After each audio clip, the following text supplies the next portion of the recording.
हमारे साथ वालेंद्र कुमार जी हैं, हम उनसे जानते हैं कि क्या कुछ यहाँ पर।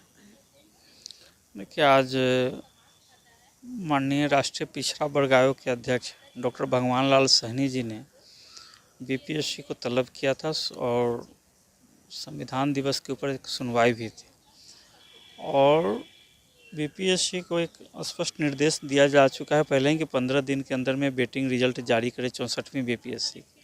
लेकिन अभी तक बीपीएससी रिजल्ट जारी नहीं की है और सामान्य प्रशासन से एक ऑर्डर का इंतज़ार कर रही थी। आज माननीय अध्यक्ष जी ने सामान्य प्रशासन को भी बुलाया था और सामान्य प्रशासन के जो सचिव थे वो किन्हीं कारणों से नहीं आ पाए थे, लेकिन उनके जो प्रतिनिधि आए थे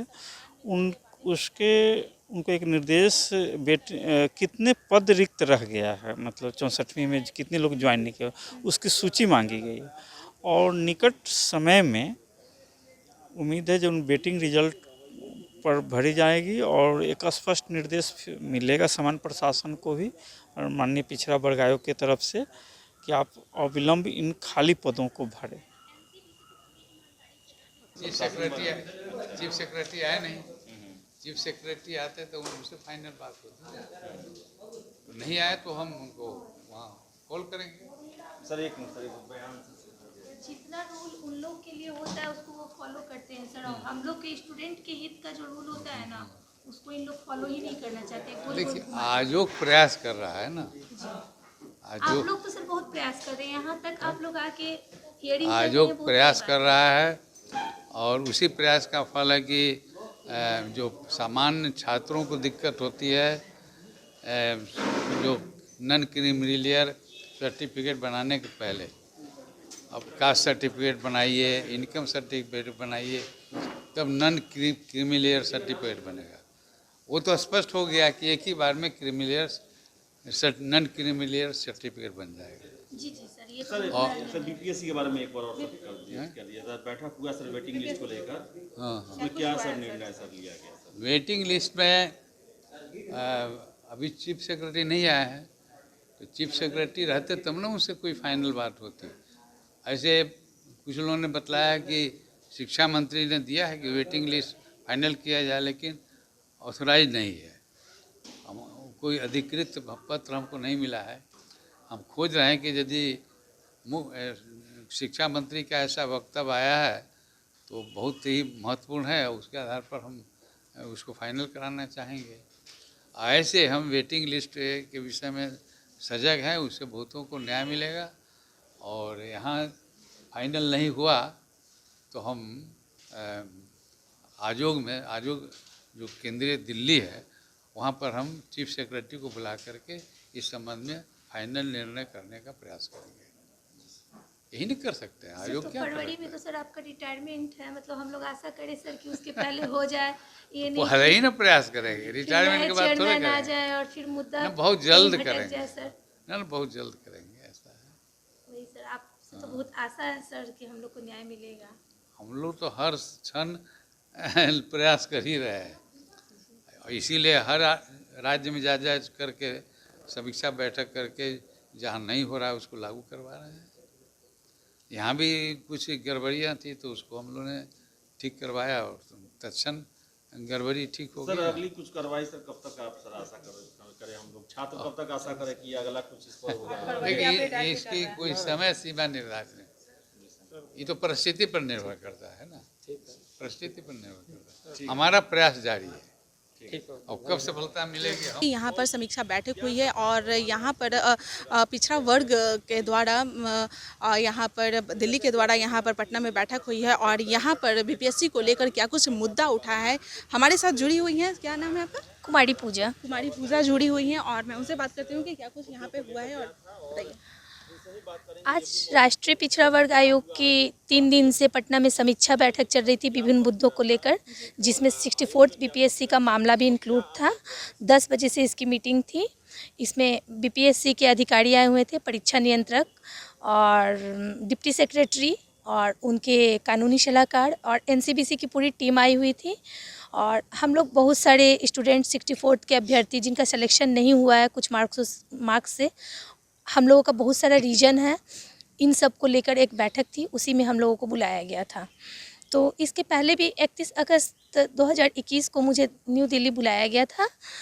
बीपीएससी में पहले से दिल्ली यूनिवर्सिटी के प्रोफेसर हैं श्री बालेंद्र कुमार, उन्होंने वेटिंग लिस्ट को लेके एक याचिका दायर की थी जिसकी सुनवाई थी। तो राष्ट्रीय पिछड़ा वर्ग आयोग के चेयरमैन को मैंने अपनी कॉपी भेजी थी। मैंने 64th का इंटरव्यू दिया था। जब फाइनल रिजल्ट आया तो 8 नंबर से मेरा सिलेक्शन नहीं हुआ था। चूँकि यह मेरा अंतिम मौका था, इसलिए मैंने आरटीआई से अपनी कॉपी मंगाई। मेरी कॉपी आपके सामने है आरटीआई की।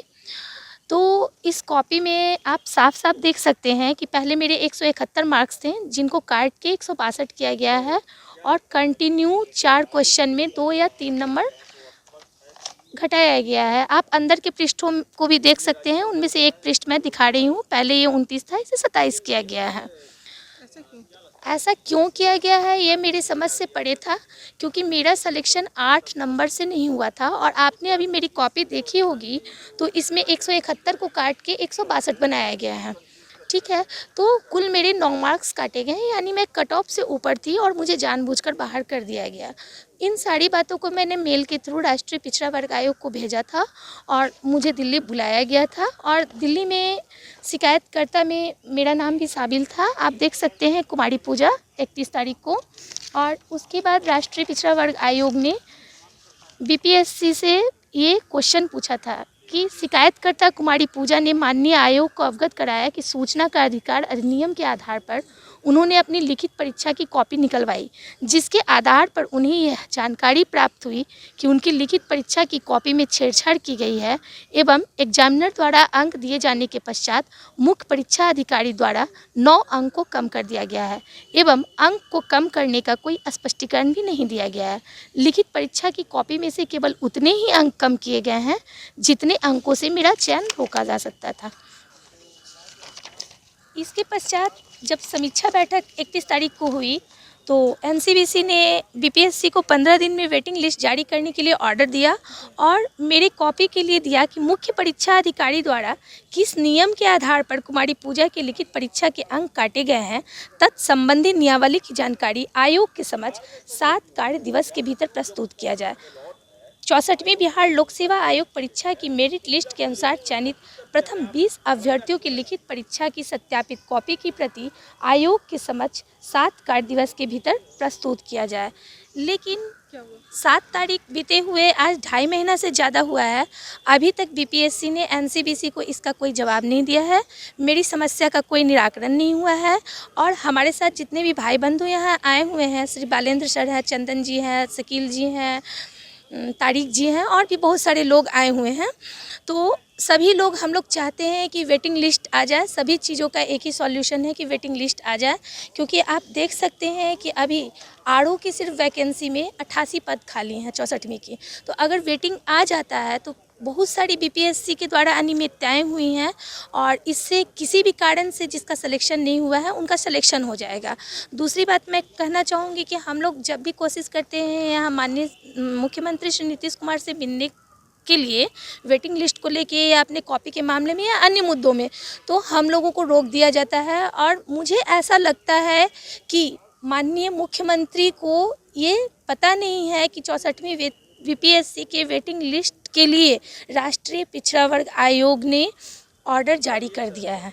क्योंकि अगर ऐसा होता तो अभी जो समीक्षा बैठक चल रही थी उसी में ओबीसी के क्रीमी लेयर को लेकर कुछ बातें थी, उसका तुरंत जवाब आया और उसका इम्प्लीमेंट भी हो गया। कल की बात है ये।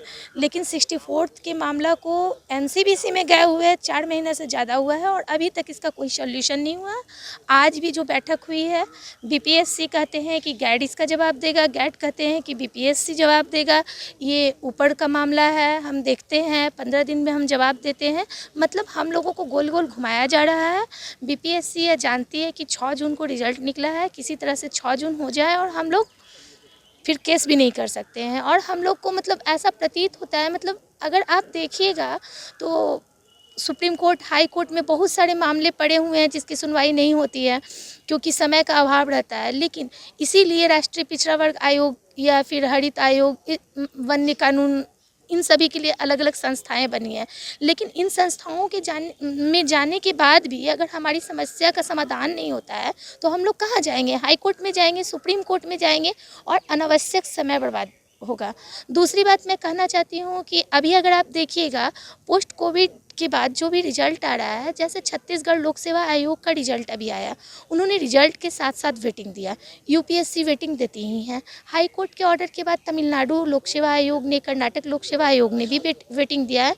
तो आखिर प्रॉब्लम क्या है बीपीएससी को वेटिंग देने में?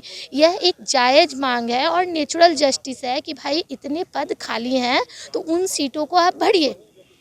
और रही बात मेरी कॉपी की, तो मुझे तो न्याय की उम्मीद है। अब न्याय मिलेगी, कैसे मिलेगी? मुझे तो अपने देश के संविधान पे भरोसा है, और कब मिलेगी यह तो आप लोग भी देखिएगा। और अगर आप लोग मेरी बात को मुख्यमंत्री तक पहुंचा सके तो मेरी कॉपी को तो देखने से साफ प्रतीत होता है कि मेरे साथ इनजस्टिस हुआ है। चलिए, तो जैसा कि आपने देखा कि इनके कॉपी को भी दिखाया गया है कि इसमें साफ पता चल रहा है कि इनके साथ अन्याय हुआ है। हालांकि इनके नंबर ज़्यादा थे, लेकिन कट ऑफ से भी ऊपर थे, लेकिन फिर भी इनके नंबर को कम कर दिया गया है और फिर जवाब अभी इन्हें कुछ नहीं मिल रहा है। हालांकि ये हर जगह जा रही हैं कि इनके साथ इंसाफ हो। अभी यहाँ समीक्षा बैठक हुई थी और यहाँ पर भी इनके साथ अभी कुछ भी नहीं ऐसा हुआ है, कोई भी खबर नहीं आया है कि क्या कुछ आगे कार्रवाई किया जाए। और इनका साफ तौर पे कहना है कि नीतीश कुमार जो मुख्यमंत्री हैं, उन्हें अब ये पता ही नहीं है कि बीपीएससी के बारे में कि अभी इनके जो लिस्ट जारी हुए थे उनमें धांधली इनके साथ किया जा रहा है और ये हर जगह जा रही हैं। इनके साथ अभी इंसाफ नहीं हुआ है। फिलहाल आज के लिए इतना ही। बने रहे न्यूज़ पीआर के साथ। धन्यवाद।